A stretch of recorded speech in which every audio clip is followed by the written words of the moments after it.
Hi everybody, I'm Rajesh here. I would like to demonstrate today shoulder examination. I would like to invite Alap. Thanks Alap for allowing me to do the shoulder examination.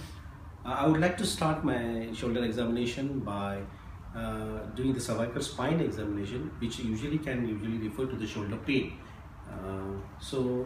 I would like to palpate the cervical spine to look for any pinpoint tenderness. Okay, I would like to look for the range of motion. Can you able to touch the chin to the chest? Look to the ceiling now. Okay, relax. Can you chin on the right side, left side? Okay, ear on the right side, left side. So that excludes any cervical pathology. At the same time, I would like to do the Lehman's test, which I have to press the head down, axial loading, and if it causes some lightning type of or tingling numbness in the upper limb, that shows cervical pathology. So that excludes my cervical spine. So I will now concentrate on shoulder examination. Can you able to sit down? Can you able to take out the It's on this. Initially on inspection, you should always examine is there any cross vesting of the muscles. So especially the pectoralis major muscle, look for any deltoid vesting as such. Then can you able to turn on one side? Yeah. Look for any vesting over the supraspinatus muscle, infraspinatus muscle, which is at the infraspinatus fossa. Then look over the trapezius muscles. Look over the medial border of the scapula, which is the rhomboids muscles. So initially you should look at the any wasting of these muscles. Then I will concentrate on further range of motion of the shoulder joint. Just relax. So in range of motion, can you able to move your shoulder up all the way? So this is the forward flexion, which is 180 degree. Okay, relax. Can you move the shoulder on the one side, all the way abduct? So this is 180 degree again.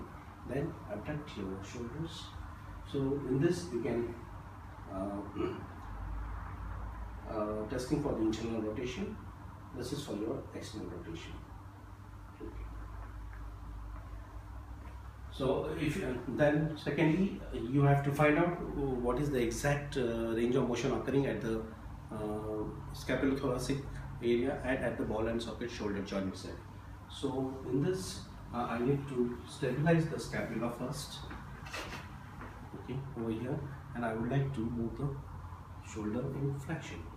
So wait when the scapula starts rotating. So this is around 130 degree, which is the forward flexion. And same thing in abduction, stabilize the shoulder joint. This is around 90 degrees. Same thing when you internal rotate, and this is the external rotation. So with this movement shows that the pure movement is occurring at the shoulder joint and not at the scapulothoracic area. Then I would like to do the tenderness over any part of the shoulder. So palpate the clavicle and go towards the lateral side.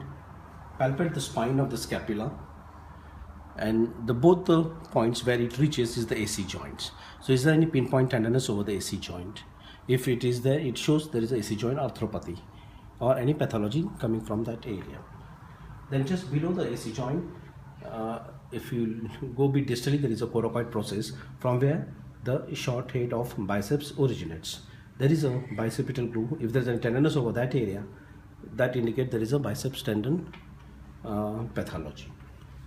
Then at the same time, palpate the anterior axillary fold where you can feel the tendon, feel the pectoralis major's muscle. At the same time, we can find a tenderness over any posterior part of the scapula, especially over the middle border of the scapula, which shows there might be some tenderness over the middle border, which goes in favor of rhomboids muscle. Now I would like to see for the scapular dyskinesia. Alap, can you able to turn and face the wall? So this is one of the key points in shoulder examination as such, because to find the rotation, find the stability of the posterior part of the shoulder and whether the muscles coordinate properly or not, we need to look at the blade of the scapula from the posterior side. So in this you can see there is a symmetrical of the both the shoulder joints. Then I'm going to ask him to do 4 movements which will show is there any disparity as compared to the opposite side. Can you able to move the forward shoulder? Yeah. Can you move behind, back? Yeah. So in this you can see both the scapulas are in the same position.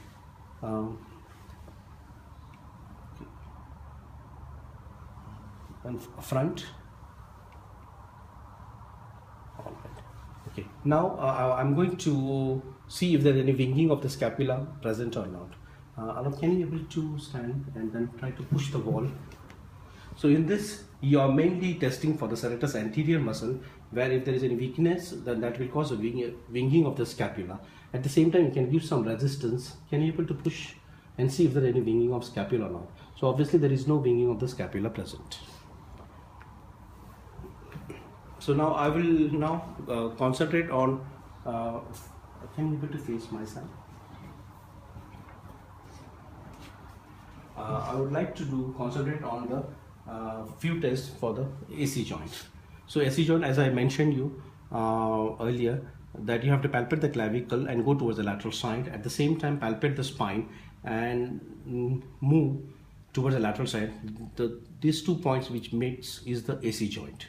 So if there is any tenderness over that area, that shows AC joint pathology.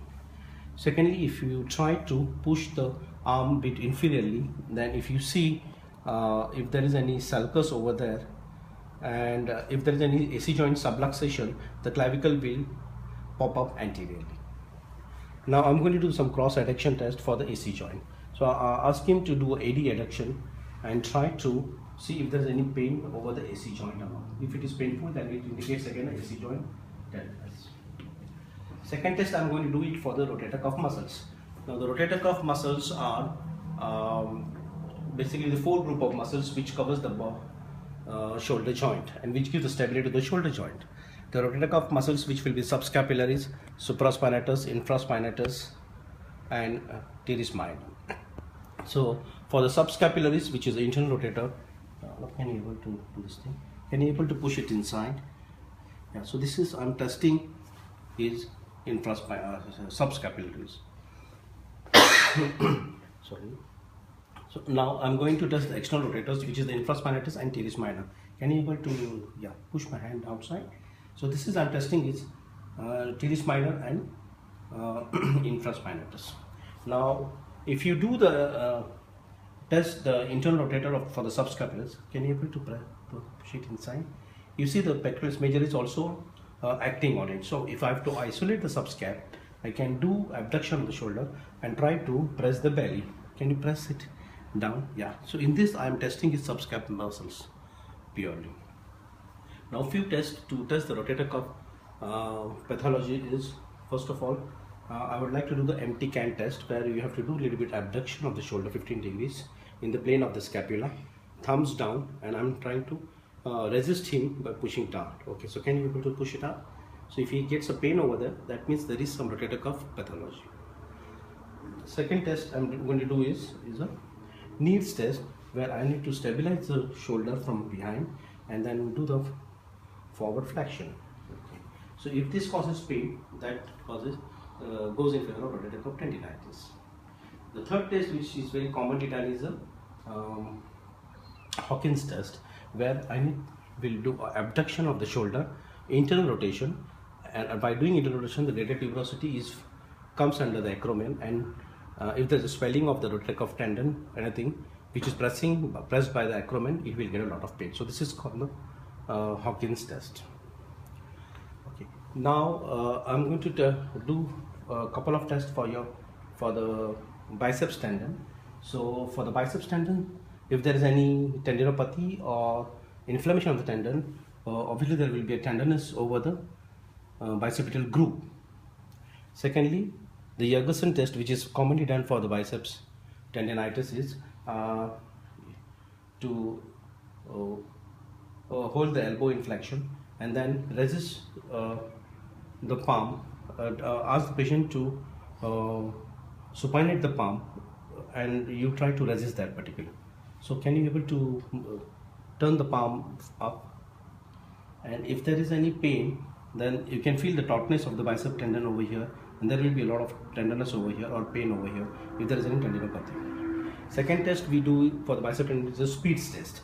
We need to extend the arm, elbow straight, and try to resist the forward flexion. You push it up. So this causes pain over the then it is confirmed of the biceps tendinitis. Now I would like to do one test for the SLAP test. So SLAP is very commonly condition where there is superior and lateral anterior posterior injury to the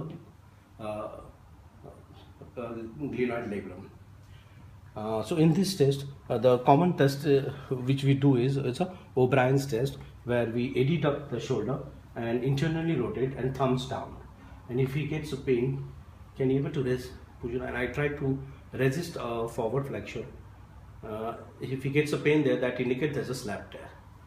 So another thing, if it gets a relax by doing the thumbs up, and then can you able to if this gives him a relief of the pain, that also goes in favor of a SLAP tear.